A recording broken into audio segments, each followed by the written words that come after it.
ভাতার দাবিতে মৃৎশিল্পী সংগঠনের ডেপুটেশন মানিকচক বিডিওকে ভাতা সহ একাধিক দাবিতে দেওয়া হয়। ভাতার পাশাপাশি এঁটেল মাটির সুবিধা করে দেয়া, কারখানা তৈরি, মৃৎশিল্পী আনুষঙ্গিক সামগ্রীর মূল্যবৃদ্ধি সহ একাধিক দাবি নিয়ে মৃৎশিল্পীরা মানিকচক ব্লক বিডিওকে লিখিত ডেপুটেশন দেন। মানিকচক মৃৎশিল্পী সংগঠনে প্রায় 50 জন নেতৃত্ব এবং সদস্যদের উপস্থিতিতে কর্মসূচি সম্পন্ন হয়।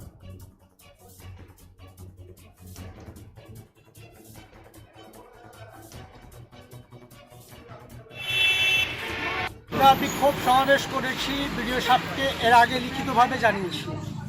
জানিয়ে দেওয়ার পরেও কোনো উত্তর পেলাম না। কি দাবি আপনাদের? আমাদের দাবি হলো ভাতা, এবং আমরা ওই যে মৃৎশিল্পী কাজ করি, এই জন্য একটুলি মাটি যে নেব তার জন্য প্রশাসন আমাদের পিছনে ধাওয়া করে।